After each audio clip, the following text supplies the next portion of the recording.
The very first military burial on the land that would become Arlington National Cemetery occurred on May 13th, 1864, when Private William Henry Christman, a 20-year-old soldier fighting for the Union with the 67th Pennsylvania Infantry, was laid to rest. 2 days after that, the remains of two unknown soldiers were buried, making them the first of thousands of U.S. military unknowns to be laid in Arlington to rest. At Arlington, there are two graves of presidents, John F. Kennedy and William Howard Taft, along with secretaries of state, astronauts, admirals, generals, and Medal of Honor recipients. The first African-American to serve on the Supreme Court, Thurgood Marshall, and civil rights activist Medgar Evers are both buried at Arlington. And with them are Americans from all walks of life who served, many of them dying in combat. Presidents, as you see here, have visited Arlington's peaceful rolling hills to mark solemn occasions like Memorial Day and Veterans Day, to attend funerals and dedicate memorials, and in quiet moments, walking among the graves. One could imagine that Arlington has become a place of reflection for commanders-in-chief who alone bear the responsibility of sending our troops into harm's way. And each president has been careful to keep partisan politics outside of its hallowed gates, except one. This week, Donald Trump visited Arlington not as a former president, but as a presidential candidate, 3 years after the anniversary of the U.S. withdrawal from Afghanistan. The Trump campaign filmed video in Section 60 of Arlington, a heavily restricted area where fallen veterans of the conflicts in Iran and Afghanistan are buried. An Army spokesperson confirmed to NBC News that the Trump campaign knew that they were not allowed to film there. The participants in the remembrance ceremony had been made aware of federal laws, Army regulations, and DoD policies, which clearly prohibit political activities on cemetery grounds, end quote. Federal law. A statement from Arlington National Cemetery, which never names Trump but is clearly about Trump, states, quote, federal law prohibits political campaigns or election-related activities within Army National Military Cemeteries to include photographers, content creators, or any other persons attending for purposes or in direct support of a partisan political candidate's campaign, end quote. Gets worse. Defense officials confirmed to NBC News that an Arlington employee was pushed by a Trump staffer during an incident on Monday. An Army spokesperson confirms the incident, saying military police were called, but the Arlington employee decided not to press charges. The New York Times reports that military officials said the woman feared Mr. Trump's supporters pursuing retaliation. And if you're wondering, yes, assaulting a federal employee can be prosecuted as a felony. But meanwhile, Trump's campaign told NPR the Arlington employee in question was, quote, suffering from a mental health episode, end quote. Another Trump aide called her despicable. What the hell is the matter with these people? This happened among the graves of American veterans killed in combat. And despite the fact that Trump's campaign called this, quote, a very solemn ceremony, end quote, they've turned their illegal video into campaign content on social media. America's only convicted criminal president broke the law again, this time to steal the valor of the brave Americans who have been buried there for 160 years. Someone in the campaign physically pushed an employee attempting to enforce the law, and the Trump team tried to assassinate her character in the national media.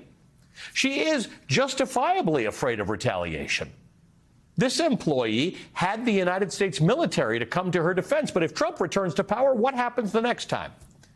In a recent attempt to attack the veteran Tim Walz, the Trump campaign threw around the phrase, you'll remember this, stolen valor. Donald Trump avoided military service due to bone spurs. Donald Trump once told Howard Stern that avoiding STDs was, quote, his personal Vietnam. Donald Trump is said to have called those who died in service of this nation suckers and losers. Does the Trump campaign really want to have an argument about stolen valor? Joining us now is Ruth Ben-Ghiat, history professor at New York University, author of Strong Men, Mussolini to the Present.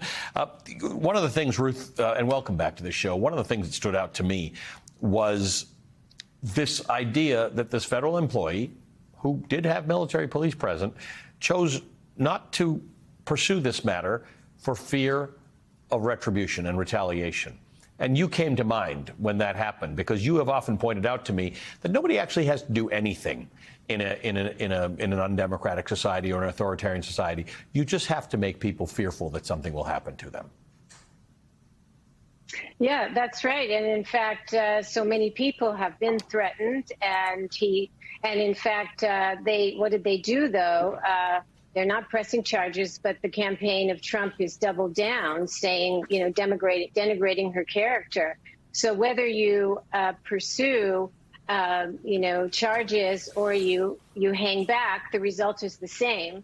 And they're even more empowered to do it to somebody else the next time. I'd almost say she didn't press charges. They should be nice to her. Send her a basket or something like that. The idea that they mock her, say she's having a mental breakdown, not information that the Trump campaign would have anyway. But this stuff does work for them. It seems to resonate with somebody in their base. And all the while, the campaign footage that they weren't supposed to take is being used by them.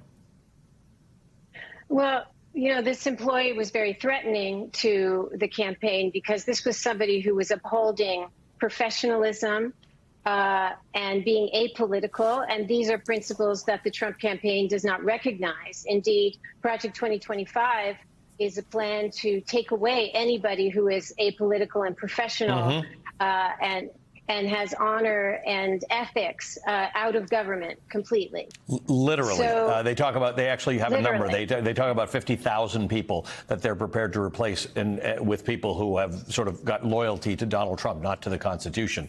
Ruth, I want to play something that Donald Trump said tonight in Michigan and just have you evaluate. It's a very short thing that he said about this particular incident and the criticism that he's received. Let's listen. Last night I read that I was using the site to politic. That I used it to politic. This all comes out of Washington. And they say I was campaigning. I don't need, the one thing I get is plenty of publicity. I don't need that. I don't need the publicity. So tell me about that for a second. He does get plenty of publicity. That's true. But the I don't need that, I don't need the publicity, I don't believe to be true. He only needs that. That's his fuel. It is. And part of this is, once again, his character. Donald Trump's MO is to degrade and denigrate everybody around him so he can feel more important. And the disgraceful spectacle of smiling and doing a thumbs up in front of a grave, it shows, what character he has. And, he does this to everyone. He must humiliate and degrade every occasion. And the more that setting is a setting of dignity and honor and principles of selfless service, the more he must wreck it, because that's what authoritarians do. They're nihilists at heart, except for about themselves. They have to, pump themselves up and denigrate everyone and everything around them. And we saw that at what happened at Arlington National Cemetery. Yeah, and, on one hand, should anybody be surprised? On the other hand, it's a cemetery of military veterans. I mean, this knows no limits.